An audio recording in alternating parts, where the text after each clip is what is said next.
Today's PC build is something special in the making. Western Digital have teamed up with us to show off their SN550 1TB M.2 drive. And what a better way to show it off than a Western Digital themed custom PC.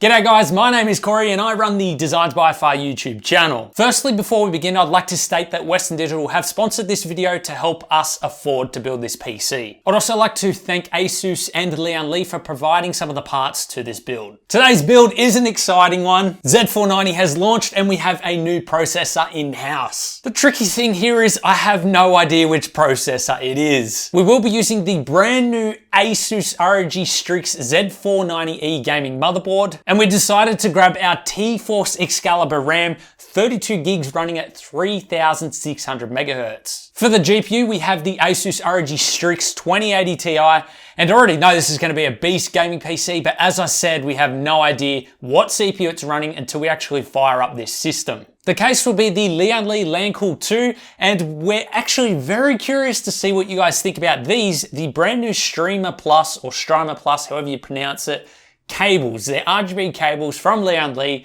so keen to see what your thoughts are down in the comments below. The Western Digital Blue SN550 1TB drive will be our main drive for this system. This drive is actually available in a range of capacities ranging from 250 gigabytes all the way up to 1 terabyte. And the good thing about this drive is it can deliver up to 4 times the speed of Western Digital's fastest SATA SSD. It has read speeds of up to 2400 megabytes per second and write of 1950 megabytes per second. So whether you're trying to load up your favorite games or you're busy editing, this drive has you covered. So what I want to do with this system is I want to benchmark the actual drive speeds and give you guys a bit of a comparison with price to performance towards the end of this build video. Now, one last thing before we begin the build, I just need to say a big thank you to our YouTube members and patrons. You guys have been absolutely awesome lately. We've got a bunch of you coming and it really helps us out with the cost of these PC builds. So thank you so much to you guys.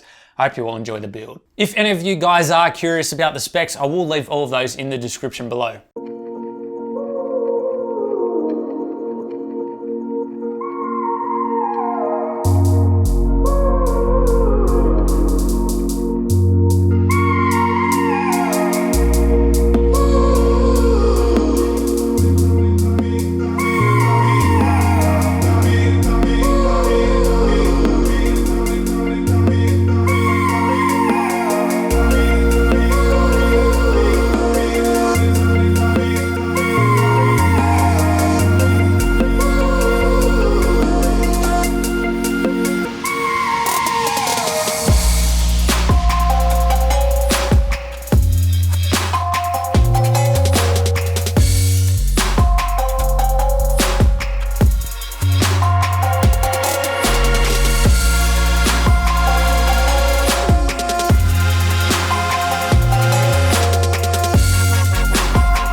For today's benchmarks, we loaded up Crystal Disk Mark 7. However, it was giving us some very inconsistent readings, so we decided to install Crystal Disk Mark 6 instead. This benchmark will test both the read and write speeds of the drive at various file sizes. We tested each run 4 times and they got extremely similar results. Each run had 2 passes included. On screen you can see the drive performing pretty much identical to the technical specs of 2400 megabytes per second read and 1950 megabytes per second write for the 1 gigabyte file transfer. As expected, when transferring larger file sizes, in this case 16 gigabytes, the read stayed fairly consistent, however the write dropped to 1830 megabytes per second. And again, transferring a 32 gigabyte file, we saw read stay right up there, however the write dropped down to 1500 megabytes per second. Temp stayed relatively cool, hitting a max of 39 degrees Celsius. So let's actually compare the Western Digital SN550 drive to some other competitive drives. The Western Digital SN550 1TB comes in at 235 Australian dollars. Each competitor drive is 1TB in capacity, 5 years warranty, and very similar life expectancies. The Samsung 970 Pro costs 495 Australian dollars, making it only 30% faster, but for a 103% price increase. You could buy 2 WD-SN550 1TB drives for that price. The Seagate Firecuda 1TB comes in at 359 Australian dollars, making it 35% faster for a 52% increase in price. So in conclusion, if you do not want to spend a lot of money on an M.2 drive and you want faster speeds than what SATA drives can offer, this is probably the drive for you. This is the budget-friendly drive that people are searching for, and I love that M.2 drives are continually getting cheaper and cheaper, yet the capacities are still growing larger and larger. So if you are in the market for a cheap but efficient drive, I'll leave the link in the description for the Western Digital SN550 drive. You'll find that under the specs in the description. So that about does it for us, guys. Hope you all enjoyed the video. And by the way, just for those of you who were curious, we did find out what CPU it was. It was the 10900, the non-K variant. So unfortunately, we can't go overclocking this CPU. With that being said though, this PC will certainly excel in gaming, especially with that Asus Strix 2080 Ti GPU. If you are interested in supporting us, YouTube channel memberships or becoming a Patreon is the best way to do that. I'll leave the links in the description. We also have some new tiers and perks open, so if you guys want to go check that out, then feel free to do so. Jump onto our Discord for further discussion or just to say hi. The link will be in the description. You guys know exactly where to find it. Guys, if you liked the video, please like it, consider subscribing, checking out more videos on the channel, lots of custom PCs, reviews, modding tutorials, water cooling guides, and much more. And we'll see you all in the next one.